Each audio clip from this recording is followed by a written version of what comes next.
Assalomu alaykum, всем добрый день, девочки. Yaxshimisizlar? Kunlarni ajoyib kayfiyatlarda boshlab olinglar. Mana shunaqa великолепный kayfiyatlarda boshlab oldim. Kecha-kechqurun tashlagan konsultatsiyalarimdagi обратный связьni eshitib, shunaqangi energiyaga to'yindim va mana shu energiyam bilan sizlar bilan ham bo'lishay dedim. Eshitinglar.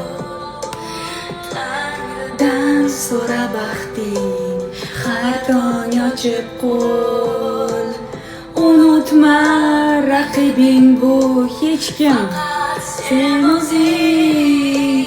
Taslim bo'lma bu jangda, yetar bardoshing. Manzilingdan to'xtama, yiqitsalar tur. Sen ularga qarama, orzu tomon yur. Yo'limiz doim balandpast, qalbiga tosh otsalar ketma qasdma-qasd. Siz bilasizmi nima? O'sayotgan vaqtingizda hayotingizga har xil vaziyatlar bo'lar ekan. Qalbingizni og'ritadigan, sizni sindirishga harakat qiladigan, sizni tinimsiz yo'lingizdan qaytarmoqchi bo'lgan insonlar hayotingizga kelar ekanda.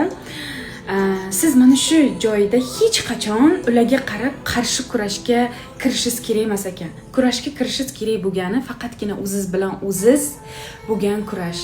Nimagaki, agarda sizni yo'lingizda to'smoqchi bo'lgan insonlarga qarab kurashga ketayotgan bo'lsangiz, siz o'zingizning yo'lingiz, o'zingizning maqsadingiz qolib ketadi va siz butkul o'zingizni yo'qotib qo'yasiz. Aynan mana shuning uchun ham kim, qanday, to'siq, nima bo'lishidan qat'iy nazar, siz faqat va faqat oldinga qarab ketavering.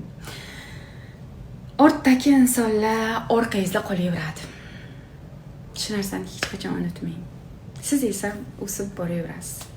Va mana shu bizani sindirishga uringan, bizani sindirmoqchi bo'lgan va bizani qalbimizda og'ritgan insonlar na samom деле bizani o'sishimizga va ana shu o'sish yo'limizda mustahkam iroda bilan, sabr bilan o'sishimizga, prям irodali, kuchli ayol bo'lishimizga katta yordam berar ekan. Na samom деле.